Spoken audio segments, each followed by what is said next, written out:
My name is Mueller, and I started an organization called Music on Verge, and we're doing innovative after-school music programs for K through 12 kids. So we're stressing things like composing and arranging, and a lot of things that you don't get while you're in school, because you get a lot of ensemble practice, you get a lot of performance, but you don't get a lot of the creative side of music. So this program was sort of a workshop, sort of a dry run to see if we could take the first Harry Potter book and we had 9 kids participating, so we picked 9 excerpts from the book, and each high school student was paired up with a mentor from Cal State Northridge, and who were composers. And the task was to write about a minute-ish of music for string quartet that reflected the emotions and the actions in their particular passage. So we talked about the different elements of musical composition that created specific kinds of emotions, and they could sort of buffet style pick what elements they liked for their piece. So we're going to start. Have you started? Yeah. We're recording it, so you can get recordings of your students' pieces, and they'll all get scores and stuff like that. So the format is we'll have the excerpt narrated, and then we'll do the musical response. People talk about that game. Yes, we should actually, let's do that first. Yeah. So could all the mentors come up, actually, who are here? Just come up front. Let's give a hand for our mentors.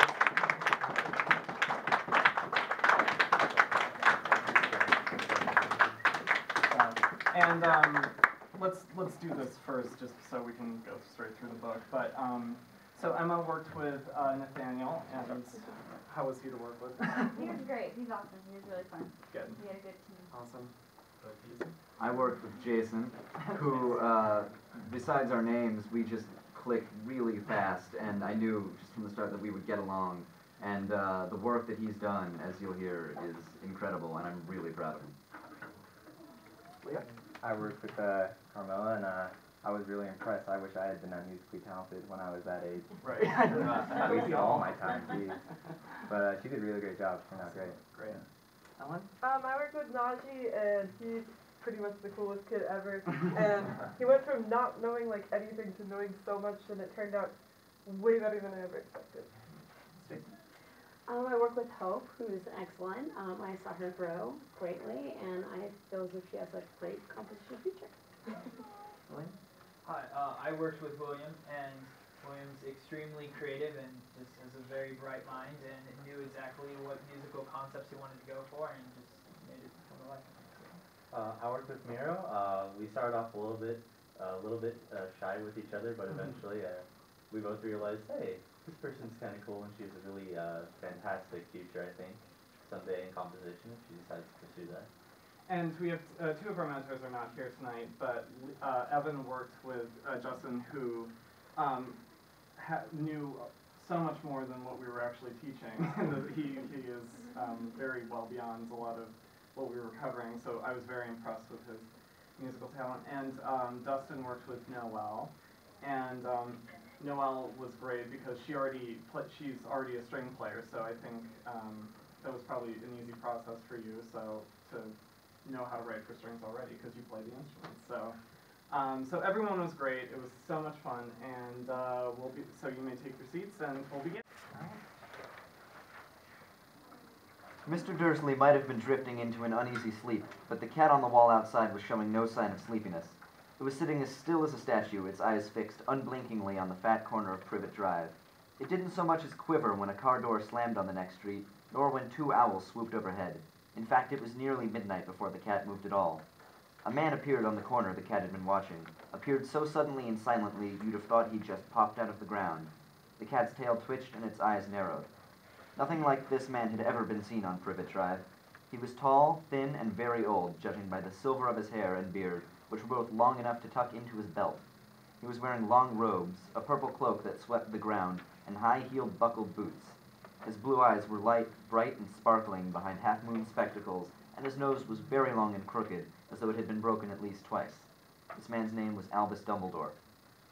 Albus Dumbledore didn't seem to realize that he had just arrived in a street where everything from his name to his boots was unwelcome. He was busy rummaging in his cloak looking for something, but he did seem to realize he was being watched because he looked up suddenly at the cat, which was still staring at him from the other end of the street. For some reason, the sight of the cat seemed to amuse him. He chuckled and muttered, "I should have known." He found what he was looking for in his inside pocket.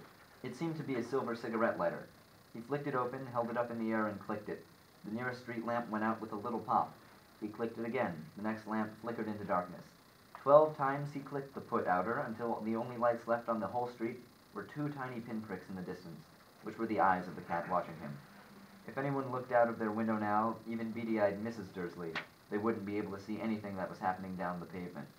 Dumbledore slipped the put-outer back inside his cloak and set off down the street toward number 4, where he sat down on the wall next to the cat. He didn't look at it, but after a moment he spoke to it. "Fancy seeing you here, Professor McGonagall."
As the snake shook its head, a deafening shout behind Harry made both of them jump. "Dudley! Mr. Dursley! Come and look at this snake! You won't believe what it's doing!" Dudley came waddling toward them as fast as he could. "Out of the way, you," he said, punching Harry in the ribs. Caught by surprise, Harry fell hard on the concrete floor. What came next happened so fast no one saw how it happened. 1 second, Piers and Dudley were leaning right up close to the glass. The next they had leapt up with howls of horror. Harry sat up and gasped. The glass in front of the boa constrictor's tank had vanished. The great snake was uncoiling itself rapidly, slithering out onto the floor. People throughout the reptile house screamed and started running for the exits. As the snake slid swiftly past him, Harry could have sworn a low hissing voice said, "Brazil, here I come. Thanks, amigo." The keeper of the reptile house was in shock. "But the glass," he kept saying. "Where did the glass go?" The zoo director himself made Aunt Petunia a cup of strong, sweet tea while he apologized over and over again. Piers and Dudley could only gibber. As far as Harry had seen, the snake hadn't done anything except snap playfully at their heels as it passed. But by the time they were all back in Uncle Vernon's car, Dudley was telling them how it had nearly bitten off his leg, while Piers was swearing it had tried to squeeze him to death. But worst of all, for Harry at least, was Piers calming down enough to say, "Harry was talking to it, weren't you, Harry?" Uncle Vernon waited until Piers was safely out of the house before starting on Harry.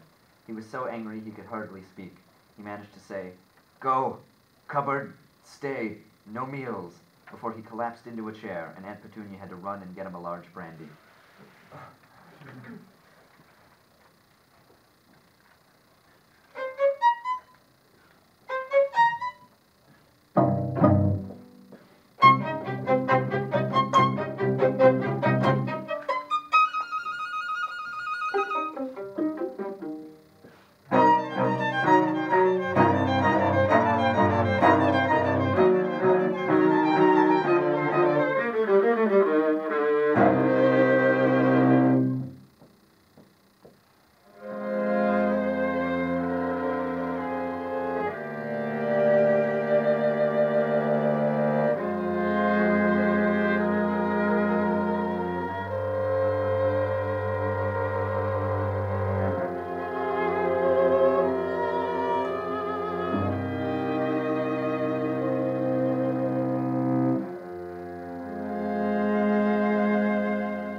He tapped the wall 3 times with the point of his umbrella. The brick he had touched quivered. It wriggled in the middle. A small hole appeared. It grew wider and wider.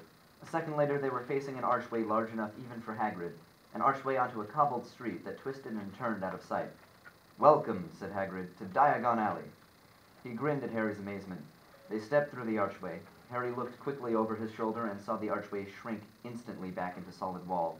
The sun shone brightly on a stack of cauldrons outside the nearest shop. Cauldrons, all sizes, copper, brass, pewter, silver, self-stirring, collapsible, said a sign hanging over them. "Yeah, you'll be needin' one," said Hagrid, "but we gotta get your money first." Harry wished he had about 8 more eyes. He turned his head in every direction as they walked up the street, trying to look at everything at once. The shops, the things outside them, the people doing their shopping. A plump woman outside an apothecary was shaking her head as they passed. "Dragon liver, 16 sickles an ounce. They're mad."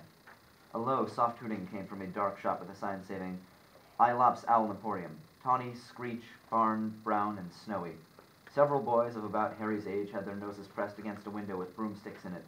"Look," Harry heard one of them say, "the new Nimbus 2000. Fastest ever." There were shops selling robes, shops selling telescopes, and strange silver instruments Harry had never seen before.